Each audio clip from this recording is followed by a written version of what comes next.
Hey there, we've done it. We've reached the 52nd week of our series on the 7 habits of highly effective people. My name is the real Jason Duncan, and you've reached the channel with Results Through Integrity, where I've been going through one of the tips, or a tip every week, on the 7 habits of highly effective people, which is this book here. I want to take just a moment to promote the book once again before we sign off on this 52-week series of videos. If you haven't read the book, The 7 Habits of Highly Effective People by Stephen Covey, I highly recommend and would almost command you to go buy that book and read it. It is one of the greatest books ever written on interpersonal relationships. Whether you're in sales, leadership, or no matter what type of executive you are or employee that you happen to be, this is a book that you should read. It will help you in every one of your relationships to get better and to be more effective.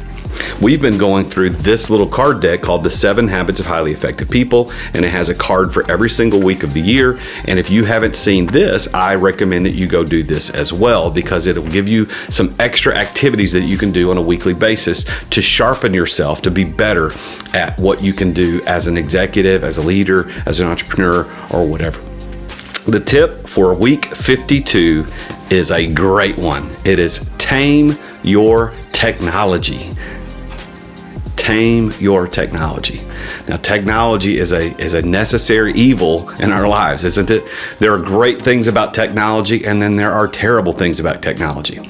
Our phones follow us everywhere we go. It's in our purse, it's in our pocket.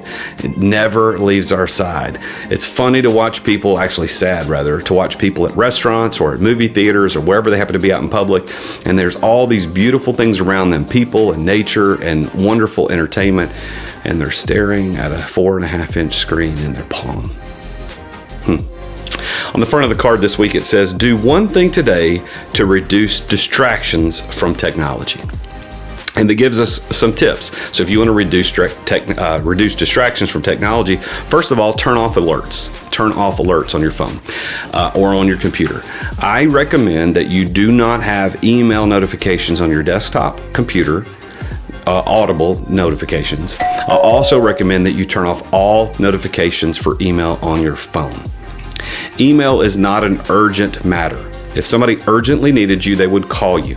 So email is not something that should be interrupting your daily flow. Turn off email notifications. Turn off all alerts, social media and otherwise. Turn them off on your phone. You can go find them later. Turn them off. That's distracting you from what's most important. It goes on to say the second point here is check social media only once a day.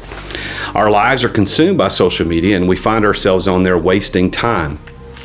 I ask you, if you want to tame technology in your life, I ask you to go and make sure you only check into social media once a day.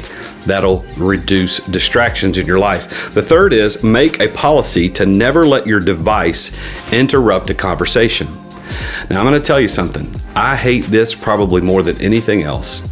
It's one of my biggest pet peeves is when I am sitting and I am talking to someone, whether it's one-on-one in their office or we're in a group meeting, and the person that I'm talking to is distracted by their device, their phone typically, and they pick it up and look at it.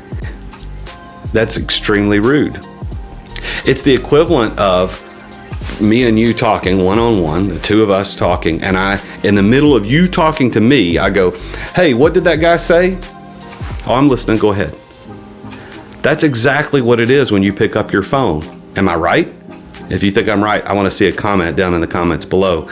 We cannot let our phones distract us from conversations. If we happen to be sitting down with someone and we know that we're waiting on a phone call or a text message that is urgent, that we know is going to interrupt the conversation, it is polite to make sure that you let the person know, hey, I'm waiting on a call. I'm apologizing in advance. My daughter's calling, my wife's calling, whoever it is, I need to answer that call when it comes in. That way, everyone in the conversation is prepared that there will be an interruption and it's not rude. Just because you think it's urgent to look at your phone doesn't make it right or polite. And then the other tip is turn off your devices while working on your big rocks.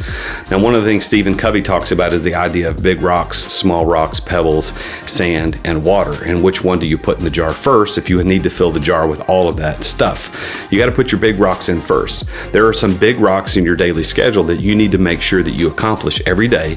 And if you let your phone interrupt those big rocks, if you let your devices interrupt those things, you're never going to get the big rocks accomplished. So whatever it is on your schedule this week, the big tasks that you need to finish for the end of the year, or you're preparing for the next year, make sure that you turn off all your devices.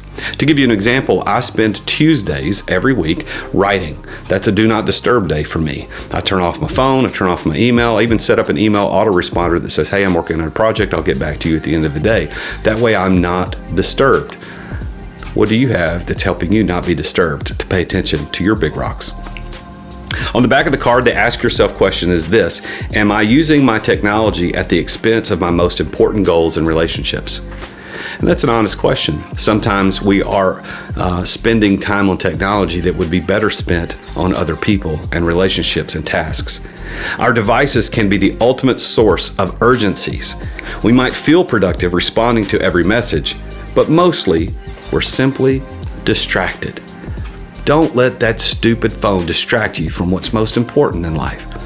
The quote from Stephen Covey this week says, "For all our efforts to manage our time, do more, be more, and achieve greater efficiency through the wonders of modern technology, why is it we often find ourselves in the thick of thin things?" As we finish out this series on the 7 habits of highly effective people, I think this is a great tip, Tame Your Technology, to remind us going into 2021 to not let our technology devices interrupt us and keep us from the most important things in life. Thank you for following this series. I'm honored to be able to share this with you, and I hope that if this has helped you, you will subscribe to my YouTube channel, follow me on LinkedIn or Instagram, and also be on the lookout for the Root of All Success podcast that's coming out in January. I hope to have my first episodes released in January. I'll be studying and interviewing very successful entrepreneurs on their keys to success and how they grow incredible companies. I hope that you'll join me there. Until I see you next time on YouTube, LinkedIn, or Instagram, remember, Jesus is King.